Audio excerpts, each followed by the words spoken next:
Hello aspirants, looking at current affairs for 13th Jan. The news items that have been picked up from the Hindu are these 10. We'll discuss them in detail. The first one, few migratory birds at Najafgarh Lake this year. So this is regarding Najafgarh Lake in Delhi. But what is important for us is the census being conducted here. So it is the Asian Waterbird Census 2017 which has been carried out. So this is part of International Waterbird Census which is conducted by Wetlands International. So this is of importance because with respect to environment and biodiversity, UPSC asks very diverse kind of questions. So anything with respect to them is important. Wetlands, Ramsar Convention have been asked so often. Even Wetlands International has already been asked. So knowing about them and expecting a question on that is important. So remember, International Waterbird Census conducted by Wetlands International. So this is a global NGO, not-for-profit organization dedicated to conservation and restoration of wetlands. What is a wetland too? We'll see. Even this is of importance because UPSC can ask you a question on this too. So Ramsar Convention on Wetlands defines the term wetlands as including huge diverse regions, that is swamps, marshes, lakes, rivers, wet grasslands, oases, estuaries of rivers, even human-made fish ponds, rice paddies, reservoirs, salt pans are all included under wetlands. So wetlands are regions where you find huge biodiversity too. So they are of significance. So it can be also even wetlands are dry for some period of time during the year are also important because here they are the breeding grounds for wildlife also. So they are also of significance. So this benefits of wetlands also is shown. Same, they provide open space and enhanced property values. So it's water accumulated region. So that's why then it acts like it has a sponge-like quality, allows water to be returned to the ground during dry spells, supports diverse wildlife. So that is the filters, sediments, pollutants and nutrients. So that is the function of these wetlands. It helps slow water flow and prevents floods also.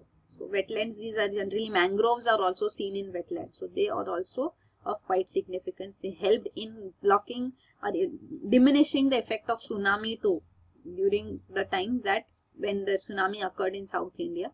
So this is of significance. Then this is the Ramsar Convention on Wetlands which was adopted in 1971. So it highlights Ramsar sites as sites of international significance. Wetlands of international significance are called Ramsar sites. So this is regarding that. So it is based on 3 pillars, that there should be sustainable use of all wetlands, there should be priority wetlands designated, then those are the Ramsar sites, and there should be international cooperation for shared wetlands. So wetlands shared between or among countries, there should be coordination, cooperation on the resources and the boundary of the transboundary sites as such. The next news item is relief for US firm in trademark dispute. So this is again a case before Delhi High Court in which an IT company registered in the US which is having the name ThoughtWorks Inc. So this company had registered a case in which against another company in India with the same name, ThoughtWorks. So it said this is an encroachment on its trademark. But then the Indian organization, this arbitrator for India was National Internet Exchange of India. So this NIXI declared that there is no trademark violation and this order arbitration award has presently been set aside by Delhi High Court and it has asked for relooking into the matter. So bench has said that the arbitrator actually failed to note the trademark registration certificate which is there with the IT company of USA. So this arbitrator, what is this, is also important. Because NIXI, National Internet Exchange of India, provides neutral meeting point of ISPs, Internet Service Providers in India. So what is its significance is that whenever there is an internet website or any resource access, so these are the customers, people, and these are the internet service providers, and this is the domestic network, means within the country, and this is international network, means globally. So when there is these are the internet servicing points. So these, when internet exchange points, means there is an exchange on the internet, means the information is required from another resource, information is provided. So this exchange points, if they are there within the domestic domain, domestic networks, then that should be done domestically only. The global servers should not be used. So to make sure that this reduces the bandwidth usage reduces, and the cost foreign exchange, because if you are using US service, then foreign exchange goes out of the country. So those is not used when it is within the country. Transactions or switching is required within the country. So this exchange points are maintained, and this is the function of NIXI, National Internet Exchange of India. So it provides neutral meeting points of the ISPs, Internet Service Providers in India. Its main purpose is to facilitate exchange of domestic internet traffic between the peering ISP members. So all ISP members are part of this, and switching takes place. So this internet exchange point, you can see, is the physical infrastructure through which internet service providers exchange internet traffic between their networks. So this is there. NIXI was established in 2003. It's a non-profit company. So it provides neutral exchange points. Then the next news item is remove PM photos from hoardings, Election Commission. So Election Commission has written to the Cabinet Secretary asking for removal of Prime Minister Narendra Modi's photographs from hoardings, especially at petrol pumps, where the hoardings also provide the huge photo of the Prime Minister. They say this goes against the Model Code of Conduct, which is in force in Goa. So these should be removed accordingly. So this is the notice going to the Cabinet Secretary, means to the government.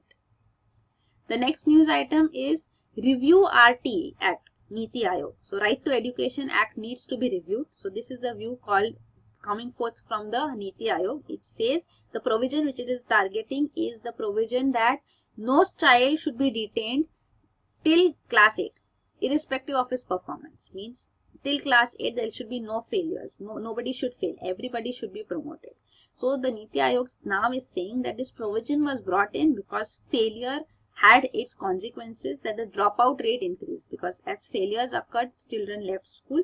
So to ensure that dropout rate is minimized and children are not demoralized, so that is, it was important. But then it is seen that now there is no incentive to learn. So it is having detrimental effect on learning outcomes. So that is why it is taking away the pressure from the children to perform, to study.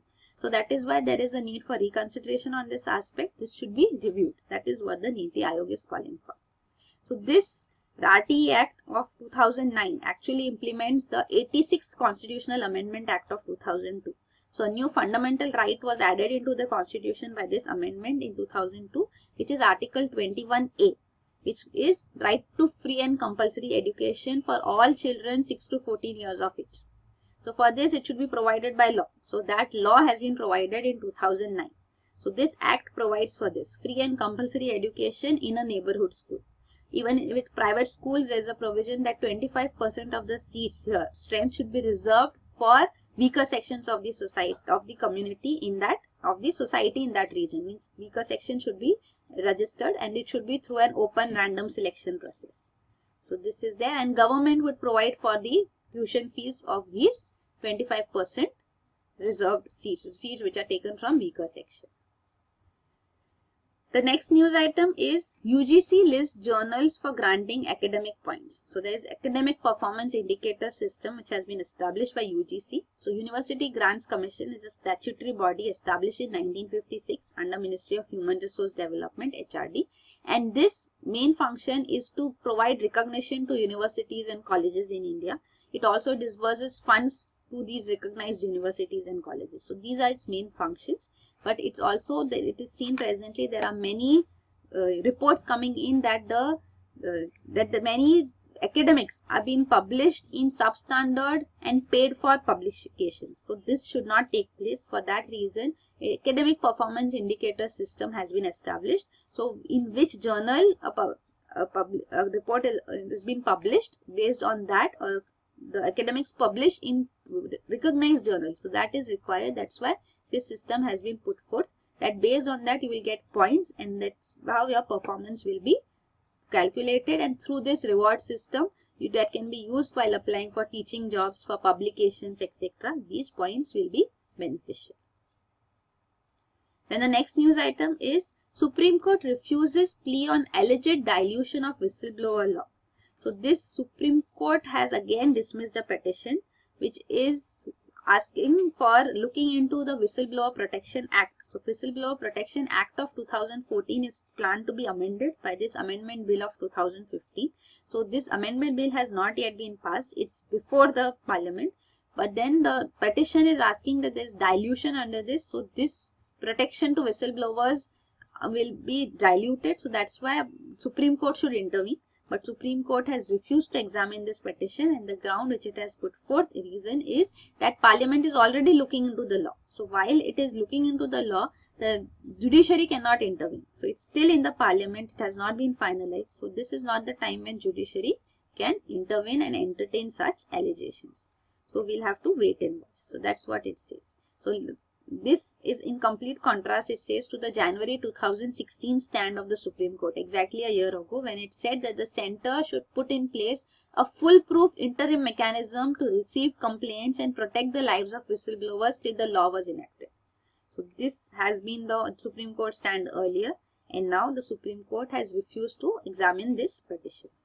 So what is this Whistleblowers Amendment Bill? That too we'll see. So this act, Whistleblowers Protection Act, who is a whistleblower? Whistleblower is a person who brings out any case of, misdeed in a company. So any illegal activity or immoral activity which is being taken, being there in the company is brought out in the open. So that person is called a whistleblower. So a whistleblower needs protection, because once you are bringing things out in the open, then you have a threat to your own position, your own life. So to ensure that whistleblowers are protected, this act was passed in 2014. So this was a mechanism for receiving and inquiring into public interest disclosures against acts of corruption, willful misuse of power or discretion, or criminal offences by public servants. So this is with respect to government, whistleblowers in government organizations.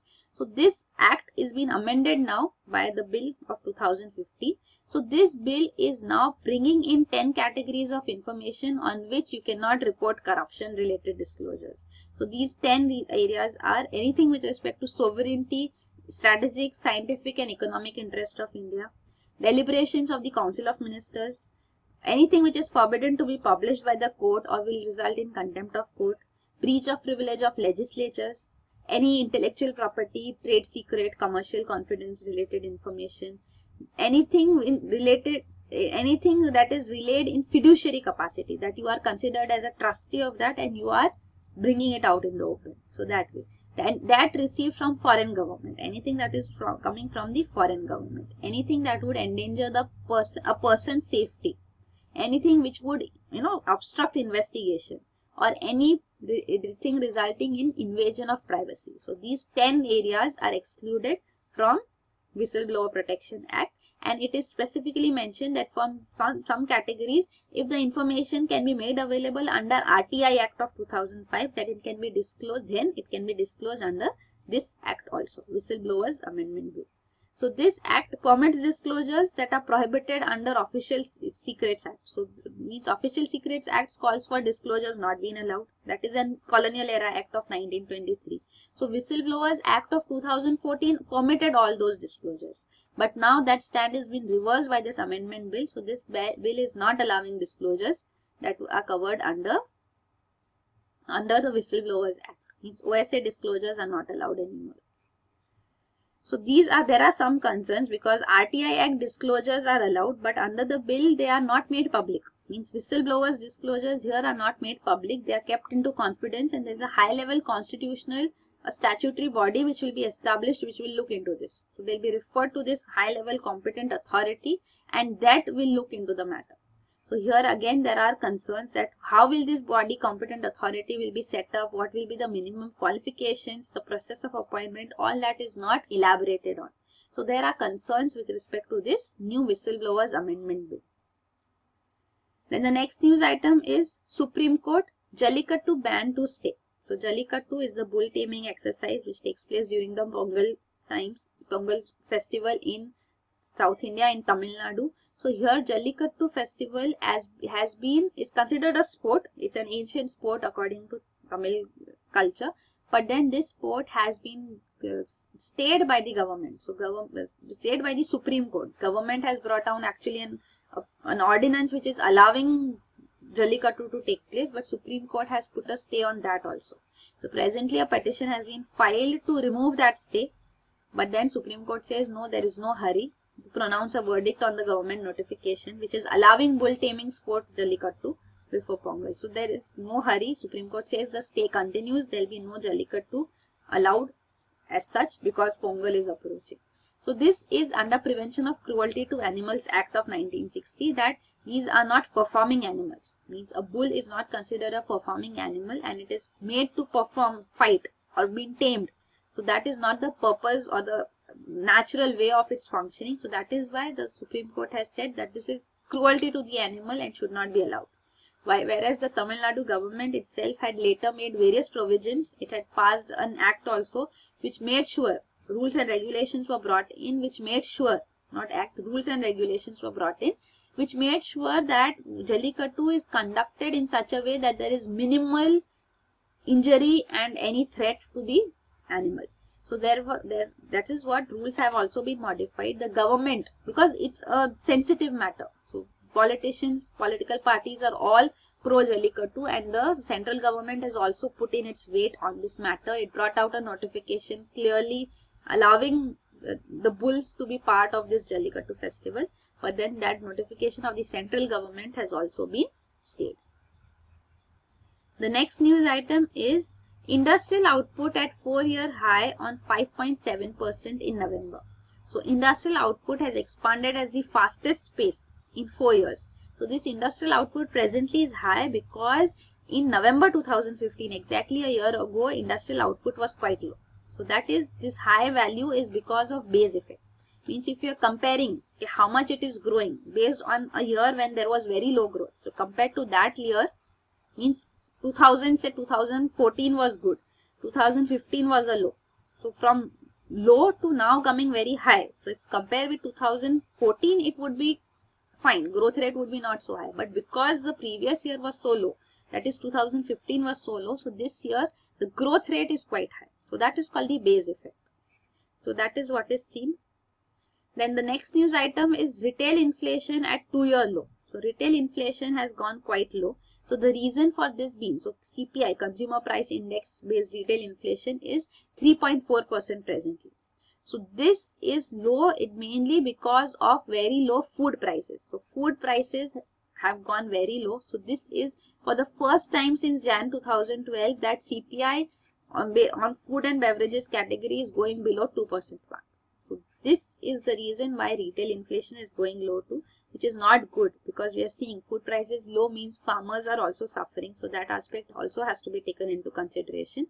And fuel inflation on the other hand is increasing. So that segment is seeing rise in inflation, and here there is lowering of inflation. So overall retail inflation presently is at a 2-year low at 3.4%.